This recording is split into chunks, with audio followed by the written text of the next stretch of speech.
Hello everyone, क्या हाल चाल। स्वागत है तुम सभी का तुम्हारे अपने यूट्यूब चैनल आज क्लासेस पे। प्यारे आज लेकर आए हैं केमिस्ट्री के मॉडल सेट 2, जिसमें बहुत ही इंपॉर्टेंट बहुत सारे सब्जेक्टिव क्वेश्चंस को, बहुत सारे ऑब्जेक्टिव क्वेश्चंस को एंड बहुत सारे लॉन्ग सब्जेक्टिव क्वेश्चंस यानी 5 नंबर वाले इंपॉर्टेंट क्वेश्चंस को डिस्कस करने वाले हैं। तो अगर पार्ट 1 को नहीं देखे हो तो उसका लिंक आई बटन पे डिस्क्रिप्शन में मिल जाएगा, देख लेना। चलो शुरू करते हैं। जो हो गया उसे सोचा नहीं करते, जो हो गया उसे सोचा नहीं करते, जो मिल गया उसे खोया नहीं करते। हासिल उन्हें होती है सफलता, हासिल उन्हें ही होती है सफलता, जो वक्त और हालात पर रोया नहीं करते, बल्कि उनसे लड़ने की हिम्मत और सीख रखते हैं। बिल्कुल मेरे दोस्त, तुम्हें भी अब एग्जाम आ गया है, इस भय से बैठ नहीं जाना है, बल्कि एग्जाम के अंतिम समय तक, अंतिम क्षण तक प्रयासरत रहना है। क्योंकि कहा जाता है कोशिश करने वालों को कभी हार नहीं होती, यूं ही किसी की जय जयकार नहीं होती। तुम्हारे भी नाम का डंका बजे रिजल्ट वाले दिन। इसके लिए जरूरी है कि तुम एग्जाम के एंड डेट तक पढ़ते रहो। एंड प्यारे, वीडियो हेल्पफुल लगेगा तो जरूर से शेयर करना, बहुत ही जरूरी है शेयर करना। और प्यारे, सबसे पहले बहुत सारे important objective questions and answers को डिस्कस करते हैं। तो सबसे पहला क्वेश्चन कह रहा है NaCl क्रिस्टल की संरचना होती है। NaCl क्रिस्टल की संरचना होती है, तो याद रखना ऑप्शन नंबर बी बिल्कुल राइट आंसर है, फलक केंद्रिक। ऑप्शन नंबर बी बिल्कुल राइट आंसर है, फेस सेंटर्ड।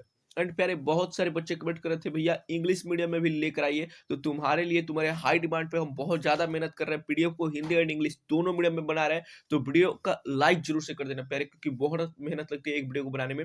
चलो नेक्स्ट क्वेश्चन की ओर चलते हैं। नेक्स्ट क्वेश्चन यहाँ प्रतीश तो क्या कह रहा है, नेक्स्ट क्वेश्चन यहाँ पे कह रहा है घनाकार संरचना में पिंड केंद्रित परमाणु की समन्वय संख्या होती है। घनाकार संरचना में पिंड केंद्रित परमाणु की समन्वय संख्या होती है, तो 8 होती है। ऑप्शन नंबर बी बिल्कुल राइट आंसर है। चलो पहले नेक्स्ट क्वेश्चन की ओर चलते हैं। नेक्स्ट क्वेश्चन यहाँ प्रदेश तो क्या कह रहा है, मूल क्रिस्टल तंत्रों की संख्या होती है। मूल क्रिस्टल तंत्रों की संख्या होती है, तो याद रखना ऑप्शन नंबर बी बिल्कुल राइट आंसर है, 7 होती है। ऑप्शन नंबर बी बिल्कुल राइट आंसर है। चलो पहले नेक्स्ट क्वेश्चन की ओर चलते हैं। नेक्स्ट क्वेश्चन यहाँ प्रदेश तो क्या कह रहा है, नेक्स्ट क्वेश्चन यहाँ पे कह रहा है भौतिक अधिशोषण की दर किसके द्वारा बढ़ता है। भौतिक अधिशोषण की दर किसके द्वारा बढ़ता है, तो याद रखना ऑप्शन नंबर ए बिल्कुल राइट आंसर है, ताप कर्म घटाकर। ताप कर्म घटाकर बढ़ता है। ऑप्शन नंबर ए बिल्कुल राइट आंसर है। चलो पहले नेक्स्ट क्वेश्चन की ओर चलते हैं।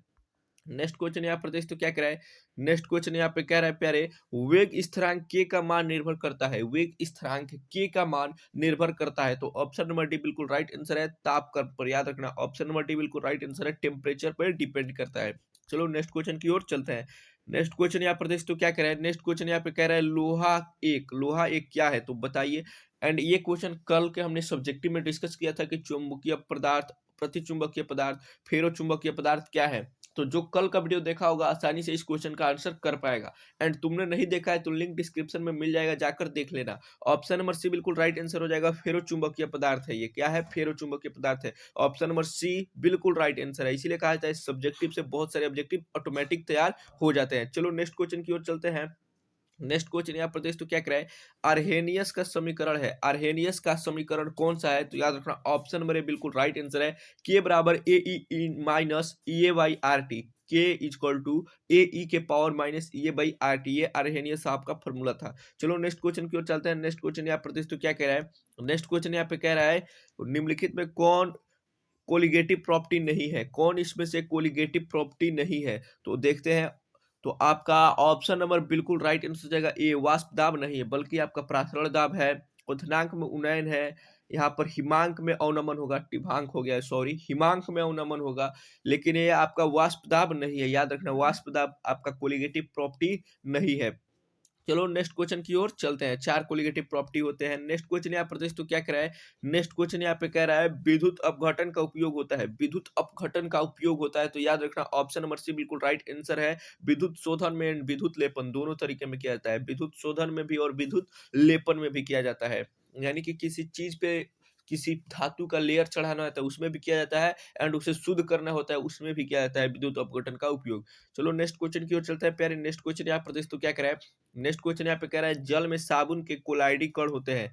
जल में साबुन के कोलाइडी कण होते हैं। ऑप्शन नंबर ए बिल्कुल राइट आंसर है, ऋणावेशित होते हैं। याद रखना है ऋणावेशित होते हैं। ऑप्शन नंबर ए बिल्कुल राइट आंसर है। चलो फिर नेक्स्ट क्वेश्चन की ओर चलते हैं। नेक्स्ट क्वेश्चन यहाँ प्रदेश तो क्या कह रहा है, कह रहा है दूध है, दूध क्या है? याद रखना दूध क्या है? तो दूध आपका है ऑप्शन नंबर जो बी है बिल्कुल राइट आंसर है, जल में बसाव का डिस्पर्सन है, जल में बसाव का डिस्पर्सन है। एंड इस पर भी एक आपका सब्जेक्टिव क्वेश्चन पूछा जाता है, इमल्शन क्या है? दूध एक पायस भी होता है, उसे कहा जाता है इमल्शन। इमल्शन क्या है? तो आज की इस वीडियो में इमल्शन को भी डिस्कस करने वाले हैं, जो कि आपके बोर्ड एग्जाम में 3 से 4 बार आ चुका है, तो वीडियो को एंड तक जरूर देखना। आओ देखते हैं नेक्स्ट क्वेश्चन की ओर चलते हैं। नेक्स्ट क्वेश्चन यहाँ पर देख दो एंड इंग्लिश मीडियम वाले अपना ऊपर देख लेना। कह रहा है CHI3 का पूर्तिरोधी प्रभाव है, CHI3 का पूर्तिरोधी प्रभाव क्या है? तो याद रखना ऑप्शन नंबर बी बिल्कुल राइट आंसर है, मुक्त आयोडीन के कारण। मुक्त आयोडीन के कारण इसका पूर्तिरोधी प्रभाव है। चलो नेक्स्ट क्वेश्चन की ओर चलते हैं। नेक्स्ट क्वेश्चन यहाँ पर देख तो क्या कह रहा है? नेक्स्ट क्वेश्चन यहाँ पे कह रहा है निम्नलिखित में कौन एक सेकेंडरी एल्कील हैलाइड है? सेकेंडरी एल्कील हैलाइड कौन है? 2 डिग्री एल्कील हैलाइड कौन है इसमें से? तो ऑप्शन नंबर डी बिल्कुल राइट आंसर है, isopropyl chloride. Isopropyl chloride option number D बिल्कुल राइट आंसर है। चलो पहले नेक्स्ट क्वेश्चन की ओर चलते हैं। नेक्स्ट क्वेश्चन यहाँ पर देख तो क्या कह रहा है? CF2Cl2 का उपयोग होता है एक, CF2Cl2 का उपयोग होता है एक, किसके रूप में? तो याद रखना ऑप्शन नंबर तुम्हारा डी बिल्कुल राइट आंसर है, प्रशीतक के रूप में। किसके रूप में? प्रशीतक के रूप में। ऑप्शन नंबर डी बिल्कुल राइट आंसर है। चलो पहले नेक्स्ट क्वेश्चन की ओर चलते हैं। नेक्स्ट क्वेश्चन यहाँ पर देख तो क्या कह रहा है? नेक्स्ट क्वेश्चन यहाँ पे कह रहा है एल्कील हैलाइड को एल्कोहल में बदला जाता है, एल्कील हैलाइड को एल्कोहल में बदला जाता है, तो याद रखना ऑप्शन नंबर डी बिल्कुल राइट आंसर है, सब्स्टिट्यूशन के द्वारा, प्रतिस्थापन के द्वारा। ऑप्शन नंबर डी बिल्कुल राइट आंसर है। चलो प्यारे नेक्स्ट क्वेश्चन की ओर चलते हैं। नेक्स्ट क्वेश्चन यहाँ पर तो क्या कह रहा है? ल्यूकस परीक्षण का उपयोग होता है, ल्यूकस परीक्षण का उपयोग होता है, याद रखना बहुत ही इंपॉर्टेंट क्वेश्चन है। ऑप्शन नंबर तुम्हारा सी बिल्कुल राइट आंसर हो जाएगा, एल्कोहल के विभेद में। एल्कोहल के विभेद में लुकास टेस्ट, इसको हमने कल डिस्कस किया था क्या होता है, तो सब्जेक्टिव क्वेश्चन बहुत ही इंपॉर्टेंट है। चलो नेक्स्ट क्वेश्चन की ओर चलते हैं। नेक्स्ट क्वेश्चन यहाँ पर तो क्या कह रहा है? फेहलिंग परीक्षण किसके लिए धनात्मक होगा? फेहलिंग परीक्षण किसके लिए निम्नलिखित में से धनात्मक होगा? तो ऑप्शन नंबर बिल्कुल राइट आंसर है, एसिटिल्डिहाइड। एसिटिल्डिहाइड यानी ऑप्शन नंबर ए जो है बिल्कुल राइट आंसर है। चलो पहले नेक्स्ट क्वेश्चन की ओर चलते हैं। नेक्स्ट क्वेश्चन यहाँ पर तो क्या कह रहा है? नेक्स्ट क्वेश्चन यहाँ पे कह रहा है निम्नलिखित में किस में एल्डोल संघनन नहीं होगा? निम्नलिखित में से किस में एल्डोल संघनन नहीं होगा? याद रखना बहुत ही इंपॉर्टेंट क्वेश्चन है। ऑप्शन नंबर तुम्हारा सी बिल्कुल राइट आंसर है, बेल्जियड हैलाइड में। याद रखना बेंजीन हैलाइड में। ऑप्शन नंबर जो आपका सी है बिल्कुल राइट आंसर है। चलो पहले नेक्स्ट क्वेश्चन की ओर चलते हैं। नेक्स्ट क्वेश्चन यहाँ पर तो क्या कह रहा है?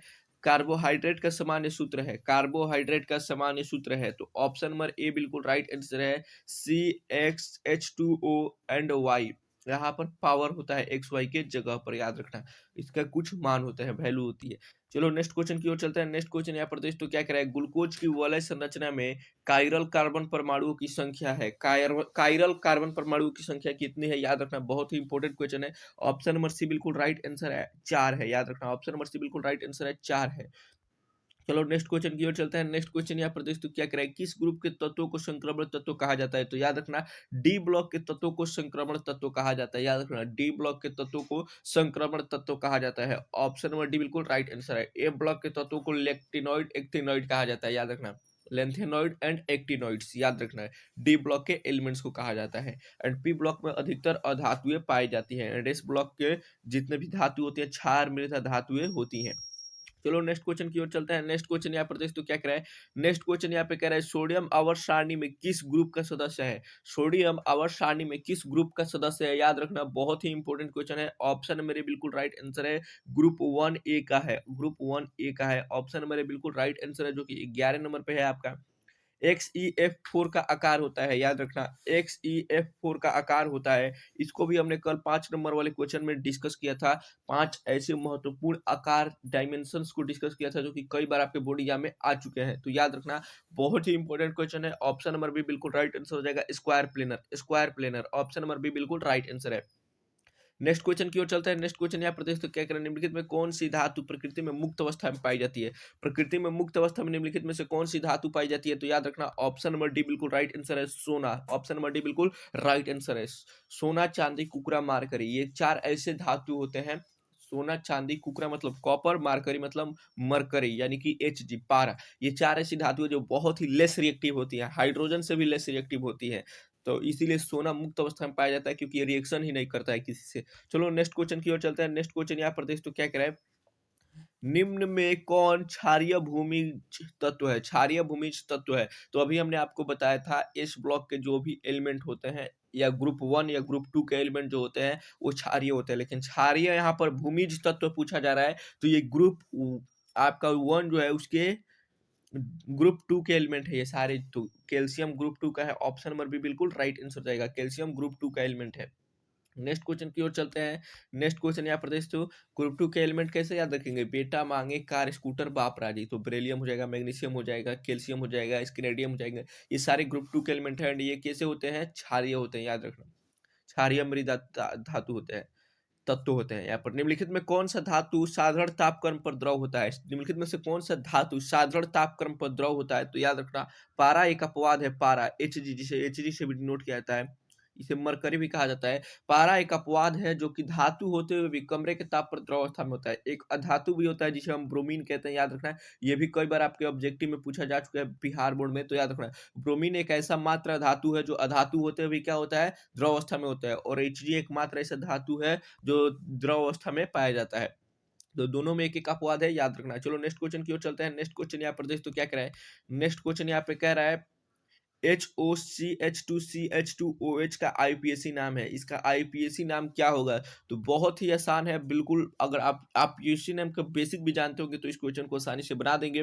तो इसका राइट आंसर हो जाएगा ऑप्शन नंबर बी, याद रखना है, इथेन 1,2 डायऑल। इथेन 1,2 डायऑल। यहाँ पर देख तो इथेन क्यों होगा? क्योंकि यहाँ पर 2 कार्बन और यहाँ पर 4 हाइड्रोजन है एंड दोनों तरफ क्या जुड़ा हुआ है? इथेनॉल ग्रुप जुड़ा हुआ है। तो 2 इथेनॉल ग्रुप जुड़ा हुआ है, इसीलिए डायऑल। चलो नेक्स्ट क्वेश्चन की ओर चलते हैं प्यारे। नेक्स्ट क्वेश्चन यहाँ प्रदेश तो क्या कह रहा है? नेक्स्ट क्वेश्चन यहाँ पे कह रहा है, यहाँ पर प्रतिरक्षी सॉल होते हैं, प्रतिरक्षी सॉल होते हैं, याद रखना, बहुत ही इंपॉर्टेंट क्वेश्चन है। तो ऑप्शन नंबर है बिल्कुल राइट आंसर है, विलायक से नहीं होते हैं, विलायक से नहीं होते हैं। ऑप्शन नंबर है बिल्कुल राइट आंसर है प्यारे। यहाँ पर हमने बहुत ही इंपॉर्टेंट 28 ऑब्जेक्टिव क्वेश्चन को डिस्कस किया। इसमें से तुमने कितना सही है नीचे कमेंट करके जरूर बताना। अब आओ 2 नंबर वाले क्वेश्चन को डिस्कस करते हैं जो कि बहुत ही इंपॉर्टेंट है, कई बार बोर्ड एग्जाम में आ चुके हैं। तो यहाँ पर प्रदेश तो प्यारे अब बहुत ही इंपॉर्टेंट शॉर्ट क्वेश्चंस को, वेरी शॉर्ट क्वेश्चंस को करने वाले हैं जो कि 2 मार्क्स के पूछे जाते हैं आपके बोर्ड एग्जाम में। तो आओ समझते हैं, किसी अभिक्रिया की आणविकता से आप क्या समझते हैं? उचित उदाहरण द्वारा वर्णन करें। What do you mean about molecularity of reaction? Explain with suitable example. Molecularity के मतलब आप क्या समझते हैं उसका एक एग्जाम्पल के साथ समझाइए। एंड ये क्वेश्चन आपके बिहार बोर्ड में 3 से 4 बार आ चुका है सब्जेक्टिव क्वेश्चन में। प्राथमिक अभिक्रिया में भाग लेने वाली स्पीसीज यानी परमाणु, आयन अथवा अणु जो एक साथ संघटन के फलस्वरूप रासायनिक अभिक्रिया करती हैं की संख्या को अभिक्रिया की आणविकता कहते हैं। जैसे कि एक एग्जाम्पल के साथ समझते हैं, यहाँ पर NH4NO2 है जो अभिक्रिया करके N2 2H2O बना रहा है। यहाँ पर एक अणुक अभिक्रिया है। कितने अणुक अभिक्रिया है? एक अणुक अभिक्रिया है। यहाँ पर देखिए 2HI अभिक्रिया करके H2I2 बना रही है, द्वि अणुक अभिक्रिया है। और तीसरा है यहाँ पर देख 2NO प्लस O2 अभिक्रिया करके 2NO2 बना रहा है, त्रिक अणु अभिक्रिया है। यहाँ पर कैसे पता चल रहा है देख सकते हैं यहाँ पर आप।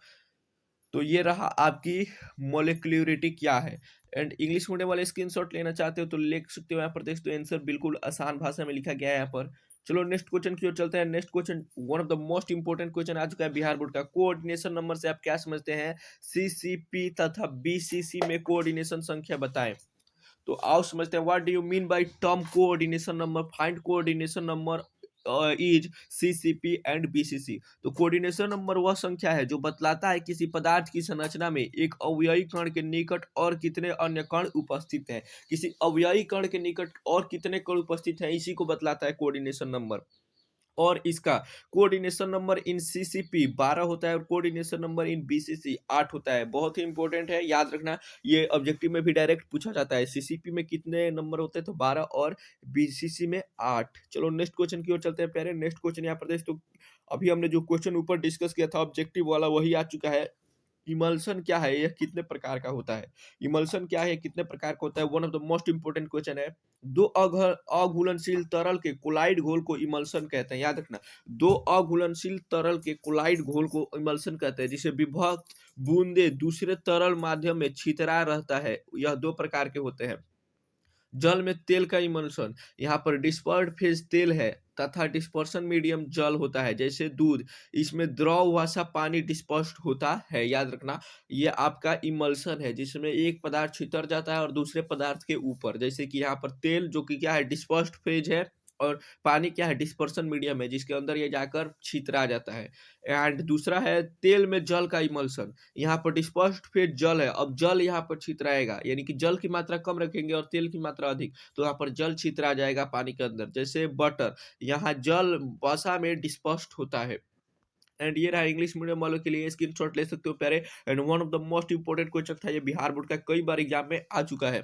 यहाँ पर देख तो क्या कराए, जल के हिमांक अवनमन की गणना करें यदि 250 ग्राम पानी में 10 ग्राम CH3 CH2 CHCl COOH की मात्रा विलय किया जाए। एंड यहाँ पर केबी का मात्रा दिया हुआ है, यानी कि हिमांक कांस्टेंट दिया हुआ है, हिमांक अवनमन का कांस्टेंट वैल्यू दिया हुआ है, केबी बराबर 1.4 × 10⁻³ एंड केएफ बराबर दिया है, यहाँ पर देख सकते हो फ्रीजिंग पॉइंट का कांस्टेंट दिया है 1.86 × केजी पर मोल।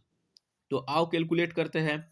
तो हम लोग क्या जानते हैं, तो हम जानते हैं कि डेल्टा टी एफ बराबर फॉर्मूला होता है 1000 × TF अगर ग्राम में होगा तो इंटू W2/M2 × W1। तो यहाँ पर W2 कितना दिया हुआ है 10 ग्राम दिया हुआ है, W1 250 ग्राम दिया हुआ है, M2 कितना दिया हुआ है तो 122.5 ग्राम दिया हुआ है, याद रखना। एंड यहाँ पर आपका केएफ की वैल्यू ऊपर दिया गया है ऑलरेडी। अब जब इस सभी वैल्यू को पुट करेंगे तो आपका डेल्टा टीएफ आ जाएगा, यानी कि फ्रीजिंग जो आपका पॉइंट है वो आ जाएगा 0.60 डिग्री सेल्सियस। चलो ये रहा आपका आंसर। तो आपका डेल्टा टीएफ का वैल्यू आ चुका है, यानी कि हिमांक अवनमन का वैल्यू आ चुका है। तो ये आपका आंसर रहा। इंग्लिश मीडियम वाले चाहते हो तो स्क्रीनशॉट ले सकते हो प्यारे। चलो नेक्स्ट क्वेश्चन की ओर चलते हैं। नेक्स्ट क्वेश्चन यहाँ पे कह रहा है कॉपर के 2 अयस्कों का नाम लिखे। कॉपर के 2 अयस्कों का नाम लिखे। तो कॉपर के 2 अयस्कों का नाम कॉपर पाइराइट्स जिसे CuFeS2 CuFeS2 एंड दूसरा है एजुराइट एजुराइट 2CuCO3 × CuOH2, ये आपका एजुराइट। तो ये 2 कॉपर्स के अयस्क के नाम थे। चलो नेक्स्ट क्वेश्चन की ओर चलते हैं प्यारे। नेक्स्ट क्वेश्चन यहाँ पर देख तो क्या कह रहा है, नेक्स्ट क्वेश्चन यहाँ पे कह रहा है पेप्टाइजेशन से आप क्या समझते हैं, पेप्टाइजेशन से आप क्या समझते हैं। तो देख सकते हो ताजा अवक्षेपित पदार्थ में उपयुक्त विद्युत अपघटय की कुछ मात्रा मिलाकर कोलाइडल घोल में बदलने की प्रक्रिया पेप्टाइजेशन कहते हैं। कह रहा है कि ताजा अवक्षेपित पदार्थ में किसी उपयुक्त विद्युत अपघट्य की कुछ मात्रा मिलाकर उसे हम किस में बदल दे, इमल्शन में, कोलाइडल में बदल दे, कोलाइडल घोल बना दे, उसी प्रक्रिया को पेप्टाइजेशन कहा जाता है। इस प्रक्रिया में विद्युत अपघट्य का आयन अवक्षेपित कणों द्वारा अधिशोषित होता है। जैसे कि FeOH3 में अगर हम Fe3 आयन्स मिला दें, यानी कि विद्युत अपघट्य, तो अभिक्रिया करके FeOH3 और Fe3 आयन बना लेता है। ये आपका पेप्टाइजेशन हो जाएगा। एंड इंग्लिश मीडियम वाले स्क्रीनशॉट ले सकते हो। चलो पहले नेक्स्ट क्वेश्चन की ओर चलते हैं। नेक्स्ट क्वेश्चन यहाँ पर देख तो क्या कह रहा है, नेक्स्ट क्वेश्चन कह रहा है नाइट्रोजन सिर्फ NaCl3 बनाता है जबकि फास्फोरस PCl3 और PCl5 दोनों बनाता है, क्यों। And one of the most important question आपका पी ब्लॉक से पूछे जाने वाला सबसे इंपोर्टेंट क्वेश्चन, बहुत बार आ चुका है बोर्ड एग्जाम में, इसको हल्के में मत लेना। नाइट्रोजन के बाह्यतम कक्षा में खाली डी ऑर्बिटल नहीं है। नाइट्रोजन भाई किसका एलिमेंट है, तो आप जानते हैं कि इसका परमाणु संख्या नाइट्रोजन का कितना होता है, 7 होता है। इसमें कोई भी डी ब्लॉक खाली नहीं होता है, इसमें डी ब्लॉक खाली नहीं होता है, याद रखना। डी सबसेल पाया ही नहीं जाता है, डी ऑर्बिटल इसमें। अतः नाइट्रोजन की संयोजकता सिर्फ 3 होती है। नाइट्रोजन की संयोजकता कितनी होती है, सिर्फ 3 होती है। जबकि फास्फोरस के बाह्यतम कक्षा में डी ऑर्बिटल, खाली डी ऑर्बिटल है। अतः फास्फोरस की परिवर्तनशील संयोजकता भूमिज अवस्था और उत्तेजित अवस्था में क्रमशः 3 और 5 दिखाई जाती है। इसका एक्सपेंशन स्टेट में 5 हो जाता है और नॉर्मल स्टेट में इसका भी 3 होता है, लेकिन उसमें डी ऑर्बिटल पाया जाता है, इसीलिए फास्फोरस एक्सपेंशन अवस्था में 5 तक अपना संयोजकता दर्शा सकता है। लेकिन नाइट्रोजन में डी ऑर्बिटल पाया ही नहीं जाता, इसीलिए इसकी संयोजकता 3 ही होती है। हमने आपको बताया था संयोजकता कैसे निकाला जाता है। तो किसी आप जब भी इलेक्ट्रॉनिक विन्यास लिखिए तो उसके बाह्यतम कक्षा में जितने इलेक्ट्रॉन होते हैं उसकी संयोजकता कहते हैं।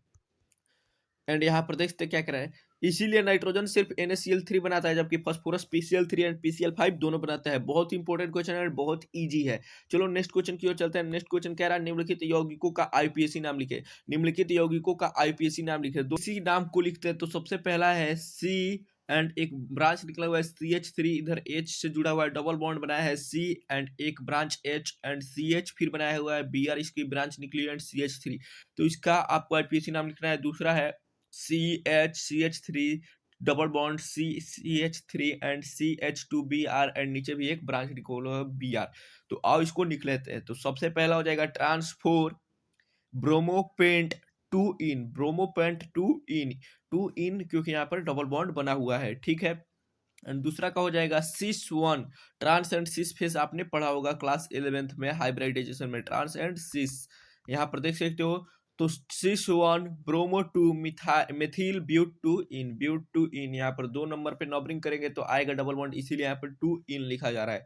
चलो नेक्स्ट क्वेश्चन की ओर चलते हैं प्यारे। नेक्स्ट क्वेश्चन यहाँ पर देख तो क्या कह रहा है, नेक्स्ट क्वेश्चन यहाँ पे कह रहा है निम्नलिखित के संरचना सूत्र लिखे, निम्नलिखित का संरचना सूत्र लिखे। सबसे पहला है 2 chloro 3 methyl pentane, 2 chloro 3 Mithil pentane. तो 2 क्लोरो 2 नंबर पे क्लोरो, तो यहाँ प्रदेश जो 2 नंबर पे क्लोरो, 3 नंबर पे मेथिल, तो 3 नंबर पे मेथिल, और पेंटेन तो 5 carbon, 1 carbon 2 carbon 3 carbon 4 carbon and 5 carbon हो गया। एंड दूसरा कह रहा है 2 मेथिल ब्यूटेनोइक अम्ल, 2 मिथिल ब्यूटेनोइक अम्ल, ओइक अम्ल आ चुका है तो यहाँ पर आपका एक फंक्शनल ग्रुप जुड़ेगा। तो 2 मिथिल, तो नंबरिंग जिधर से फंक्शनल ग्रुप जुड़ा होता है उधर से होता है, तो 1 नंबर पे ये कार्बन आएगा, 2 नंबर पे यहाँ, तो 2 नंबर पे आपका एक मिथिल ग्रुप जुड़ा हुआ है। एंड ब्यूटेनोइक अम्ल के लिए यहाँ पर C डबल बॉन्ड OH लगा देंगे हम, फंक्शनल ग्रुप। और 4 कार्बन के लिए तो 1 कार्बन 2 कार्बन 3 कार्बन 4 कार्बन हो चुका है आपका, ब्रांच वाले कार्बन को काउंट नहीं करेंगे। तो ये आपका आपका संरचना सूत्र भी हो गया। और देखते हैं नेक्स्ट क्वेश्चन की ओर चलते हैं। नेक्स्ट क्वेश्चन यहाँ पे कह रहा है एसिटिक अम्ल को मिथाइल एमीन में किस प्रकार परिवर्तित किया जा सकता है, एसिटिक अम्ल को मिथाइल एमीन में किस प्रकार परिवर्तित किया जा सकता है। तो यहाँ पर देख तो आंसर कह रहा है सबसे पहले एसिटिक एसिड लेंगे, इसे NH3 की उपस्थिति में, कैटालिस्ट की उपस्थिति में। कैटालिस्ट किसे कहते हैं, तो उत्प्रेरक वह पदार्थ, हुआ रासायनिक पदार्थ होता है जो किसी प्रतिक्रिया के दर को शुरू नहीं कराता है बल्कि प्रभावित कर देता है, तेज या धीरा करा सकता है लेकिन स्टार्ट नहीं कराता है। तो क्या बनाएगा ये, एमोनियम एसीटेट बनाएगा, एमोनियम एसीटेट बनाएगा। जब इसे फिर हम हाइड्रोजन की उपस्थिति में कराएंगे तो यहाँ पर देख सकते हैं क्या होगा, ये आपका CH3 डबल बॉन्ड ONH2 बना लेगा। जब इसको फिर हम KOH एल्कोहलिक मीडियम में और Br2 कैटलिस्ट की उपस्थिति में कराएंगे तो CH2NH2 यानी कि मिथाइल एमीन बना लेगा। तो एसिटिक एसिड से मिथाइल एमीन आपका इस प्रकार बनता है। एंड नेक्स्ट क्वेश्चन यहाँ पर देख तो प्यारे, नेक्स्ट क्वेश्चन यहाँ पे क्या कह रहा है, नेक्स्ट क्वेश्चन यहाँ पे कह रहा है विटामिन का वर्गीकरण कैसे किया जाता है, रक्त के स्कंदन हेतु उत्तरदायी विटामिन का नाम लिखिए। रक्त के स्कंदन हेतु मतलब कि कोगुलेशन, ब्लड को इकट्ठा करने के लिए, थक्का करने के लिए कौन सा विटामिन जिम्मेदार है उसके बारे में भी डिस्कस करना है। तो आओ समझते हैं। जल और वासा में विलयता के आधार पर विटामिन के 2 समूहों में वर्गीकृत किया जा सकता है। जल और वासा में विलयता मतलब कि कौन से विटामिन जल में घुलता है और कौन विटामिन जल में नहीं घुलता है, कौन विटामिन वसा में घुलता है, इसके आधार पर विटामिन 2 प्रकार के होते हैं। कैसे याद रखेंगे, तो कीड़ा याद रखना है, KEDA कीड़ा। कीड़ा कीड़ा क्या याद रखना है, तो वसा में विलय विटामिन, जो भी विटामिन वसा में घुल जाए तो कीड़ा होगा। जैसे कि यहाँ पर देख सकते हो लिखा भी हमने, वसा में विलय विटामिन कीड़ा होता है, KEDA कीड़ा विटामिन। कीड़ा विटामिन वसा में घुल जाता है और इसको छोड़कर जो नहीं घुलेगा वो जल में विलय होता है। जल में विलय vitamin, vitamin B and C इसको छोड़कर। एंड आओ अब पढ़ते हैं कि रक्त में स्कंदन हेतु कौन सा विटामिन जिम्मेवार होता है। तो रक्त स्कंदन हेतु माने ब्लड कोगुलेशन के लिए विटामिन ई की महत्वपूर्ण भूमिका है। विटामिन ई ब्लड को कोगुलेट करता है, थक्का बनाता है। इंग्लिश मीडियम वाले अपना स्क्रीनशॉट ले सकते हो प्यारे। ये एंड प्यारे अब 5 नंबर वाले बहुत ही इंपॉर्टेंट क्वेश्चन पे आ चुके हैं, जहां से कई बार आपके बोर्ड एग्जाम में 5 नंबर वाले लॉन्ग सब्जेक्टिव क्वेश्चन आ चुके हैं। तो आओ इनको डिस्कस करते हैं। बहुत ही इंपॉर्टेंट क्वेश्चन लेकर आए हैं। सबसे पहला ही क्वेश्चन बहुत ही इंपॉर्टेंट है, फैराडे के विद्युत अपघटन के नियमों को लिखे और उनकी व्याख्या करें, जो कि 4 बार आपके बोर्ड एग्जाम में 5 नंबर में पूछा जा चुका है। सोच सकते हैं कितना इंपॉर्टेंट क्वेश्चन है। तो आओ समझते हैं।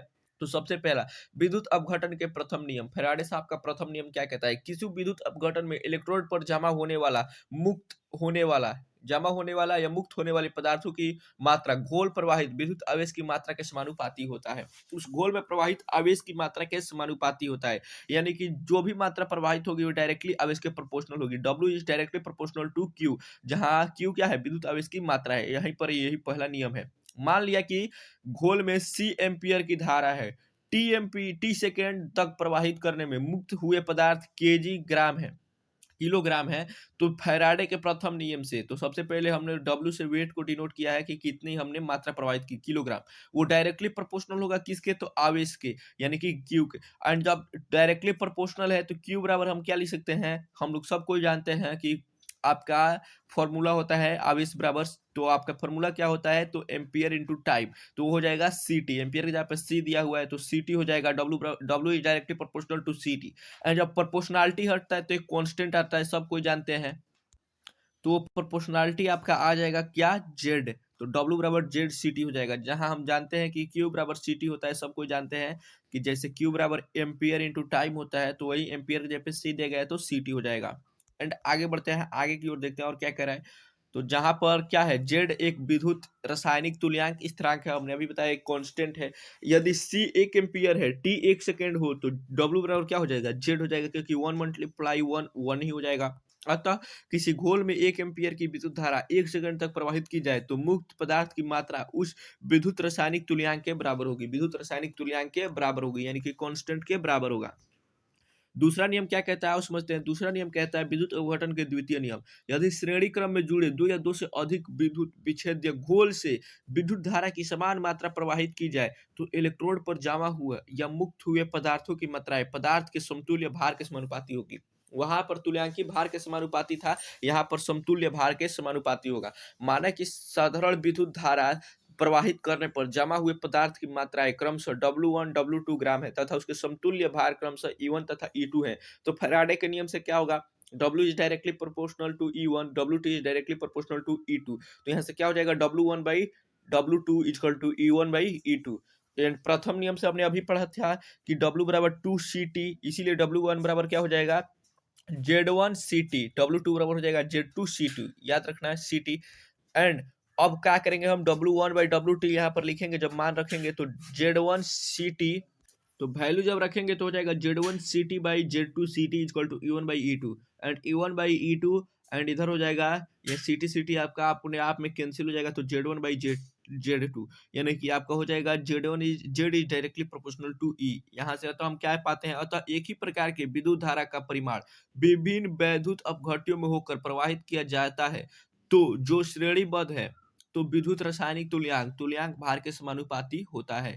जो विद्युत रासायनिक तुल्यांक है वो तुल्यांकी भार के समानुपाती होता है। तो यहाँ पर पहले क्वेश्चन को हमने बहुत ही आसान भाषा में डिस्कस किया है, आशा है कि समझ में आया होगा। चलो नेक्स्ट क्वेश्चन की ओर चलते हैं। इंग्लिश मीडियम वाले अपने स्क्रीनशॉट ले सकते हो, प्यारे बहुत ही इंपॉर्टेंट क्वेश्चन है, यहाँ पर देख सकते हो, स्क्रीनशॉट लेते चलो। चलो नेक्स्ट क्वेश्चन की ओर चलते हैं, बहुत ही इंपॉर्टेंट क्वेश्चन की ओर।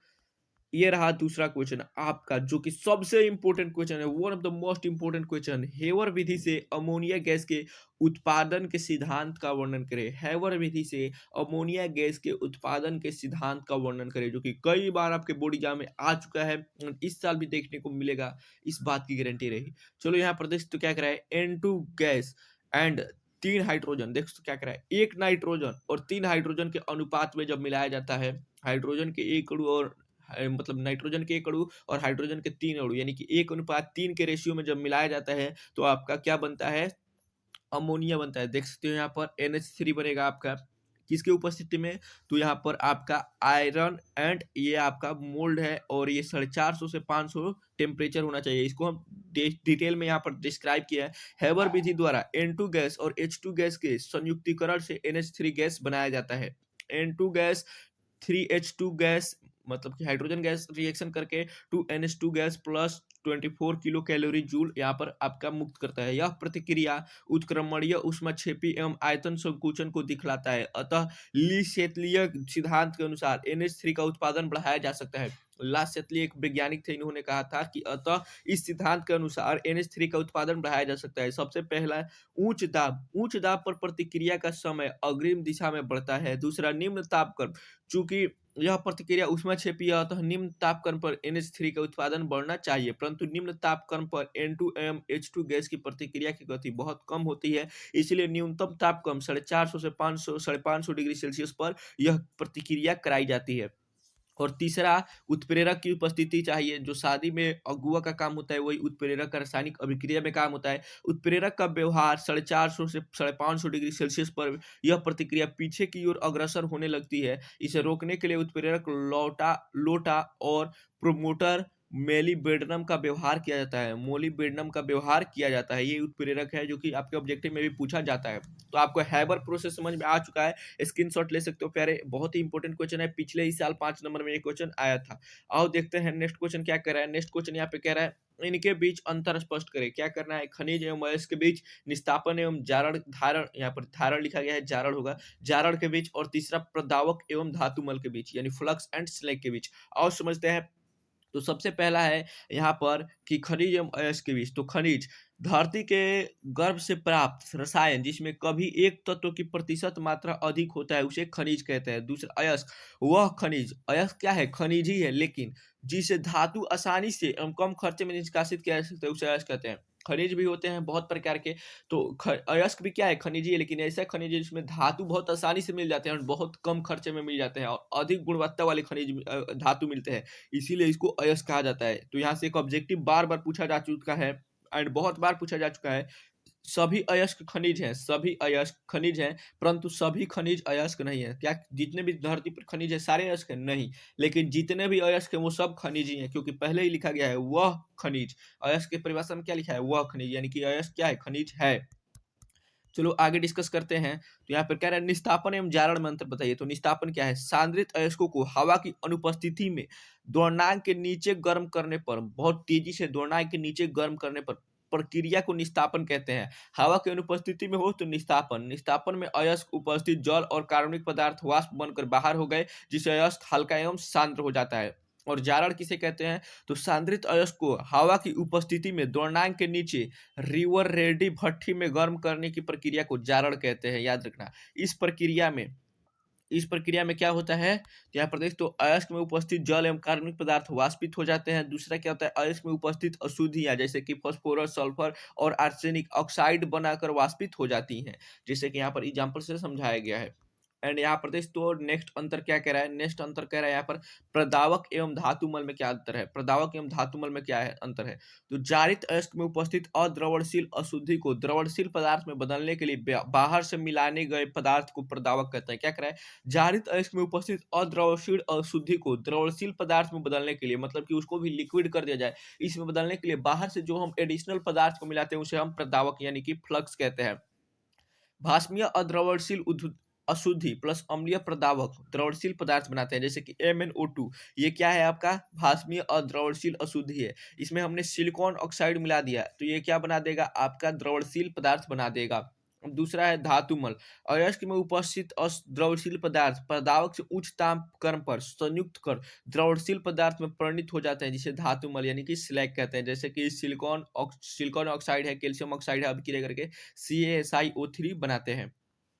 ये रहा अपना स्क्रीनशॉट ले सकते हो। देख तो यहाँ पर बहुत ही इंपॉर्टेंट क्वेश्चन लेकर आए हैं। एंड नेक्स्ट क्वेश्चन यहाँ पर देख तो बहुत ही इंपॉर्टेंट क्वेश्चन, कल हमने लुकास रिएजेंट अभिक्रिया से समझा था कि कैसे पहचानेंगे अंतर इसके बीच में, आज विक्टर मेयर विधि द्वारा अपने इसमें कैसे अंतर करेंगे समझना है। वो 1 डिग्री 2 डिग्री तथा टर्शियरी एल्कोहल क्या है, विक्टर मेयर विधि द्वारा आप इन्हें कैसे अंतर करेंगे। तो आओ समझते हैं। सबसे पहले प्राइमरी एल्कोहल, प्राइमरी एल्कोहल में OH समूह प्राइमरी कार्बन अणु से जुड़ा होता है, प्राइमरी कार्बन अणु से जुड़ा होता है, जैसे कि यहाँ पर देख तो CH3OH, CH3CH2OH, तो यह ethyl alcohol, methyl alcohol. Secondary alcohol, secondary alcohol में OH समूह सेकेंडरी कार्बन परमाणु से जुड़ा होता है। यहाँ पर देख तो सेकेंडरी कार्बन परमाणु से, ये देख तो यही कार्बन है, ये सेकेंडरी कार्बन परमाणु से OH ग्रुप जुड़ा हुआ है, जैसे कि आइसोप्रोपाइल एल्कोहल। और टर्शियरी, यहाँ पर देख तो टर्शियरी एल्कोहल क्या है, तो टर्शियरी एल्कोहल में OH समूह टर्शियरी कार्बन से जुड़ा हुआ होता है, जो कि 3 बॉन्ड बना रहे हैं ऑलरेडी, एंड उसके बाद का आपका और किससे जुड़ा हुआ है, एल्कोहल से, तो उसे टर्शियरी ब्यूटाइड्स एल्कोहल कहते हैं। तो ये रहा आपका विक्टर मेयर विधि द्वारा। अब कैसे अंतर करेंगे उसको समझते हैं। तो विक्टर मेयर विधि द्वारा 1 degree 2 degree and tertiary alcohol में अंतर, सबसे पहले समझते हैं 1 डिग्री यानी प्राइमरी एल्कोहल को। तो यहाँ पर हमने सबसे पहले R ग्रुप से किसी भी CH2H मतलब इथेनॉल को जोड़ दिया है, जो कि अभिक्रिया करेगा यहाँ पर देख तो उत्प्रेरक की उपस्थिति में, यहाँ पर फास्फोरस एवं आयोडीन की उपस्थिति में, और फिर क्या बनाएगा, तो यहाँ पर देख तो CH2 बनाएगा, यानी कि यहाँ से एल्कोहल गायब हो जाएगा। फिर AgNO3 की उपस्थिति में अभिक्रिया कराएंगे तो CH2NO2 बनेगा, यहाँ पर R एल्काइल ग्रुप को दर्शाता है, याद रखना। फिर HNO2 की अभिक्रिया में अभिक्रिया कराएंगे तो ये क्या बनाएगा, तो R आपका एल्काइल ग्रुप वैसे ही रहेगा, CNO2 हो जाएगा एंड यहाँ पर C डबल बॉन्ड NOH बना लेगा कार्बन। तो ये रहा प्राइमरी एमीन। यहाँ पर दूसरा देख सकते हो, ये आपका है सेकेंडरी एल्कोहल। सेकेंडरी एल्कोहल, तो सेकेंडरी अल्कोहल में यहाँ पर अल्किल जो अल्काइल ग्रुप होगा वो R2 से डिनोट करेंगे, CHOH होगा यहाँ पर, फिर वही रिएक्शन होगा, देख सकते हो यहाँ पर सब कुछ वही होगा, AgNO3 एंड इस बार क्या बनाएगा, स्यूडो नाइट्रोल बनाएगा। क्या बनाएगा, स्यूडो नाइट्रोल बनाएगा। तो पता चल जाएगा कि ये सेकेंडरी एल्कोहल है। टर्शियरी एल्कोहल में क्या होता है, तो कोई भी रिएक्शन नहीं होता है, नो रिएक्शन।